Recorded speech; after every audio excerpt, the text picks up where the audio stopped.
విక్రమ్ టీవీకి సబ్స్క్రైబ్ చేయండి. Subscribe to Vikram TV. Subscribe to Vikram TV. Subscribe to Vikram TV. Subscribe to Vikram TV. Subscribe to Vikram TV. Please like, share and subscribe to Vikram TV. అమ్మ నమస్తే అమ్మా. నమస్తే. ఎట్లా అనిపిస్తుంది అమ్మా రేవంత్ రెడ్డి గారి ప్రభుత్వ పరిపాలన? ఏం మంచిగా అనిపిస్తలేదు. ఎందుకమ్మా? ఏమి ఇస్తలేడు మళ్ళా. ఏమైనా ఇస్తుండా? ఆడపిల్ల గరీబ్ ఉన్నారు, కొన్ని పైసలు ఉన్నారు. పైసలు పెళ్లి చేస్తుండు, పైసలు లేనోడు పిల్లలు ఆడపిల్లలందరూ ఇంట్లోనే ఉన్నారు. మళ్ళా ₹1,00,000 ఇస్తా అని అన్నాడు, తులం బంగారం ఇస్తామా అన్నాడు. తులం బంగారం లేదు, ₹1,00,000 లేదు, 2,500 లేదు, ఏం లేదు. ఇంకేం ఇస్తుండు మళ్ళీ ఆయన? మళ్ళా అవి భూమి మీద పైసలు కూడా ఇస్తలేడు. ఇస్తలేడు. రైతు బీమా కూడా ఇస్తలేడు, రైతు బంధు కూడా ఇస్తలేడు, ఏం లేదు. మీరేమో ఇట్లా మాట్లాడుతున్నారు, బయట మహిళలు ఏమంటున్నారు అంటే మాకు ఫ్రీ బస్సు పెట్టినాడు, 500కి గ్యాస్ ఇచ్చినాడు. ఇంట్లోకు 4 బండ్లు ఉన్నాయి, ఫ్రీ బస్ చేసి ఏం చేస్తాడు? ఏం ఫాయదా అది? బండ్లు కాకు ఇల్లు దేని బండ్లు ఉన్నాయి, ఒక ఇల్లుకు 4 బండ్లు 5 బండ్లు ఉన్నాయి. పోతారు. ఈ బస్ ఎందుకు అయ్యా? మాకు బస్ అవసరం లేదు మాకు. ఫ్రీ కరెంట్ వస్తుందా అమ్మ? మరి ఏడా వస్తుంది? ఏదో ఒకటి ఒక బస్తీలో ఒకటి ఫ్రీ ఉంది అంతే. మళ్ళీ మీతో మొత్తం కడుతురు కదా, ఫ్రీ మొత్తం ఏడా ఉంది? మహిళలకు వచ్చేసి వడ్డీ లేని రుణాలు ఇస్తా ఉన్నారు కదా, మరి రుణాలు లేదు, ఏం లేదు, ఏమి ఇస్తలేడు. ఏమి ఇచ్చుడు ఏం లేదు, ₹1 కూడా లేదు. కేసీఆర్ గారి ప్రభుత్వం కేసీఆర్ మంచిగా ఇచ్చిండు, నీళ్ళు ఇచ్చిండు, అన్ని ఇచ్చిండు. మళ్ళీ ఆడపిల్లలకు పైసలు ఇచ్చిండు, అన్ని ఇచ్చిండు పాపం. మళ్ళా అవి దసరా పండుగకు చీరలు ఇచ్చిండు, అన్ని ఇచ్చిండు. రైతు బీమా ఇచ్చిండు, రైతు బంధు ఇచ్చిండు. మళ్ళీ అవి మోడీ 2,000 ఇచ్చిండు, అన్ని ఇచ్చిండు. ఇప్పుడు ఏం లేదు. రేవంత్ రెడ్డి గారు ఏమి ఇవ్వలేదు, ఏమి ఇవ్వలే. ₹1 కూడా ఇప్పటి వరకు ఏమి ఇవ్వలే. అదే ఊర్లలో కొత్తగా సర్వే అని చేస్తున్నారు కదా, సర్వే మరి చేసినారా మీకు?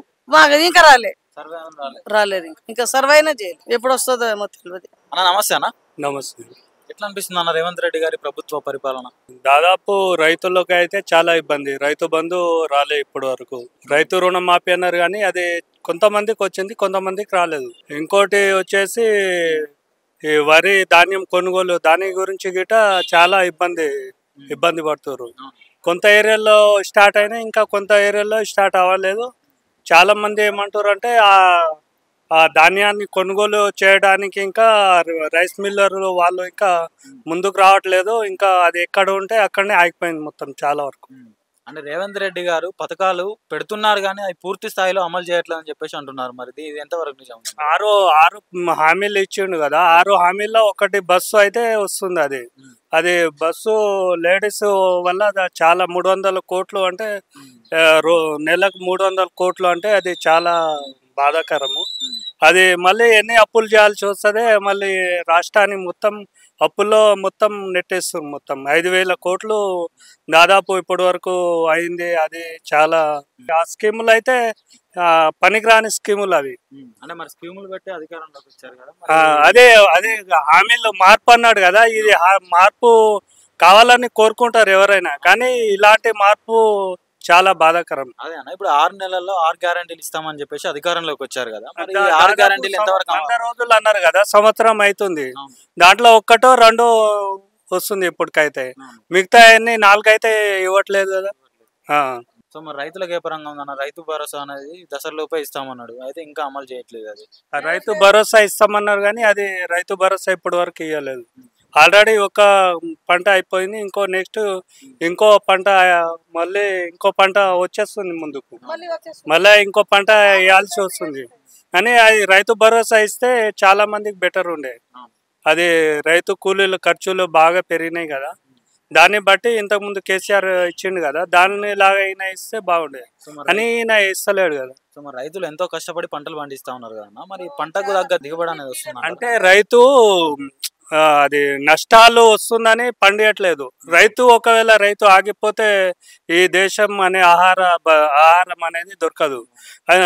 లాస్ వచ్చినా రైతులు ముందుకెళ్ళి అది లాస్ అయినా రాని పంట లాస్ వచ్చిన గిట్ట పంట పండియాలి, అది తప్పదు. అంటే మరి రైతులు పండించే పంటను వీళ్ళు గుర్తించి వాళ్ళ గిట్టుబాటు ధర అనేది ఇస్తే బాగుంటది కదా, మరి గిట్టుబాటు ధర అనేది లభిస్తుంది ఇప్పుడు?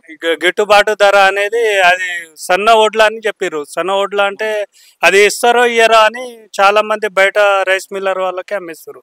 ఈ రేవంత్ రెడ్డి మీద ఎవరికి రైతులకు నమ్మకం లేదు.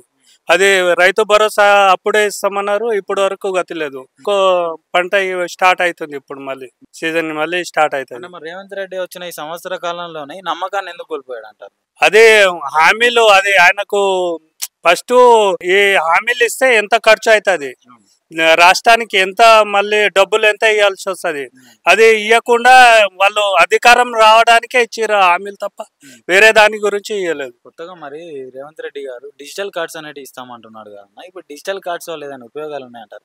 అవి డిజిటల్ కార్డ్స్ దేనికి అవి?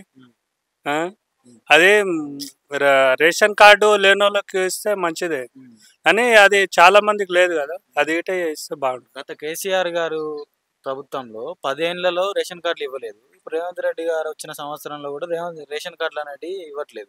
సో మరి రేషన్ కార్డులు ఇవ్వకపోవడానికి కారణం ఏంటన్నా? అంటే రేషన్ కార్డులు ఇస్తే వాళ్ళకి ఇంకా హామీలు ఇవ్వాల్సి వస్తుంది కదా. చాలా మంది ఇప్పుడు పేదలు ఉన్నారు, రేషన్ కార్డు ఇస్తే మళ్ళా వాళ్ళకిట లబ్ధి హామీలు ఇవ్వాల్సి వస్తుందని అది రేషన్ కార్డు ఇవ్వట్లేదు. అది దాని. సో మరి గతంలో కేసీఆర్ గారి ప్రభుత్వం ఎలా ఉండే, మరి ఇప్పుడు రేవంత్ రెడ్డి గారి ప్రభుత్వం ఏ విధంగా ఉంది? కేసీఆర్ ప్రభుత్వం కొంచెం బెటర్ ఉండే, ఈ రేవంత్ రెడ్డి ప్రభుత్వం అంటే చాలా రైతులకైతే చాలా బాధలు వస్తున్నాయి, మరి ఏం కష్టాలు చాలా, రైతులకు చాలా కష్టాలు వస్తున్నాయి. ఆ రైతు భరోసా ఇస్తే బాగుండేది.